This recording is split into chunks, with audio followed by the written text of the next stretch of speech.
आज का टॉपिक है atomicity, volume and Avogadro's law. तो एवोगैड्रोस लॉ हमें बताता है कि volume is directly proportional to number of moles. तो डायरेक्ट रिलेशनशिप का मतलब ये होता है कि अगर एक चीज बढ़ती है तो दूसरे के ऊपर भी उसका इंक्रीजिंग इफेक्ट पड़ता है। तो इसका मतलब अगर नंबर ऑफ मोल्स इंक्रीज होंगे तो वॉल्यूम भी हमारे पास इंक्रीज होगा। तो हम इसको एग्जाम्पल से समझते हैं कि हमारे पास दो सैंपल्स हैं।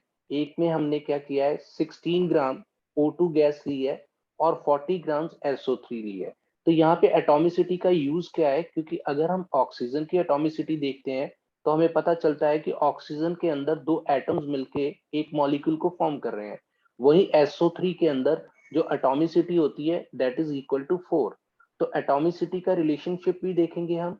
पहले हम कैलकुलेट करेंगे नंबर ऑफ मोल्स को ताकि हमें वॉल्यूम का आइडिया मिल सके। तो इसके अंदर होता क्या है कि जब हम नंबर ऑफ मोल्स को कैलकुलेट करते हैं तो हमारे पास पहला सैंपल कितना था, 16 ग्राम O2 थी और 40 ग्राम हमारे पास SO3 थी। तो जैसे ही हम नंबर ऑफ मोल्स का फॉर्मूला यूज करते हैं तो नंबर ऑफ मोल्स को हम इस तरीके से रिप्रेजेंट करते हैं स्मॉल n से।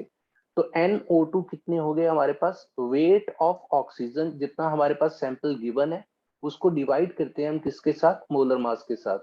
तो NSO3 भी साइड बाय साइड हम कैलकुलेट कर लेते हैं कि number of moles of SO3 कितने, वेट बाय मोलर मास। तो फॉर्मूला तो हमारा सेम ही रहेगा, लेकिन हमारी कैलकुलेशन किस तरीके से चलेगी कि जब हम NO2 कैलकुलेट करेंगे तो हमें हमें जो सैंपल के अंदर 16 ग्राम ऑक्सीजन दी है, हम 16 को किससे डिवाइड करेंगे, 32। क्योंकि मोलर मास ऑफ ऑक्सीजन देखो, दो मॉलिक्यूल्स हैं। एक मॉलिक्यूल, एक एटम का जो मोलर मास होता है that is equal to 16, 16 plus 16 32 हो गया। तो हमारे पास 16 डिवाइडेड बाय 32 हो जाएगा। वहीं हमारे पास NSO3 के अंदर क्या होगा कि 40 ग्राम सैंपल था और SO3 का अगर आप मोलर मास कैलकुलेट करोगे तो वो 80 आएगा। तो 40 डिवाइडेड बाय 80 हो जाएगा। तो जैसे ही आप number of moles of oxygen calculate करोगे तो वो आएगा 0.5। और जैसे ही आप यहाँ पे number of moles of SO3 gas calculate करोगे तो वो भी आएगा 0.5। तो इससे हमें पता क्या चलता है, इससे हमें पता चलता है कि जितने number of moles of oxygen है उतने ही number of moles of SO3 gas के हैं। तो इसलिए हमारा जो लॉ, एवोगैड्रोस लॉ था, वो हमें क्या बता रहा था कि number of moles is directly proportional to volume. तो इसका मतलब अगर हमारे पास number of moles of oxygen and number of moles of SO3 equal है तो इन दोनों का वॉल्यूम भी सेम होगा।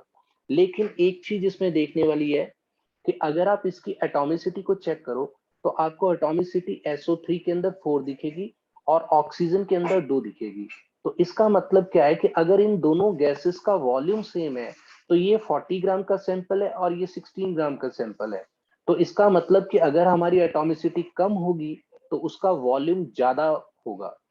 तो यहाँ पे हमने ये कैलकुलेट करके भी दिखाया। तो एक और सैंपल लेते हैं हम, जिसके अंदर हम थोड़ा सा उन्हीं गैसेस के साथ मास को चेंज करके देखते हैं। यहाँ पे हमने क्या किया है, 40 ग्राम O2 ले ली और 40 ग्राम SO3 ले ली। तो यहाँ पे भी हमें पता है कि एटॉमिसिटी ऑफ ऑक्सीजन 2 होगी क्योंकि इसके अंदर 2 एटम्स है और इसके अंदर 4 एटम्स है, इसलिए इसकी एटॉमिसिटी 4 होगी।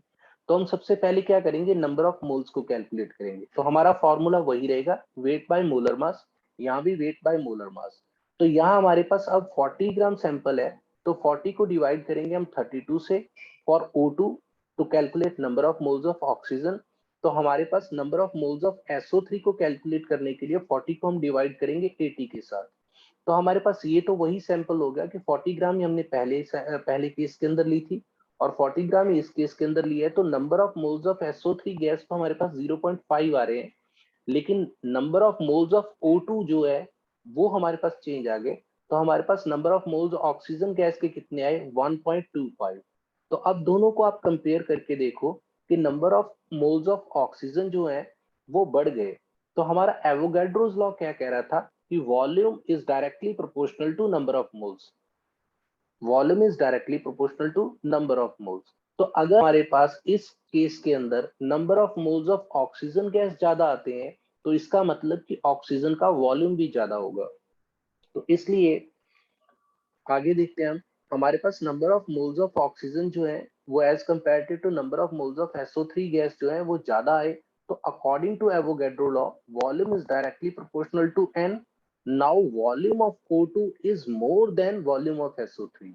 तो यही केस होता है। देखो, आप इस केस के अंदर भी देखो कि अगर हमने सैंपल सेम लिया है लेकिन एटॉमिसिटी जिस गैस की कम होगी उसका वॉल्यूम ज्यादा होगा। ये चीज याद रखना। चैनल को सब्सक्राइब करना। Thank you.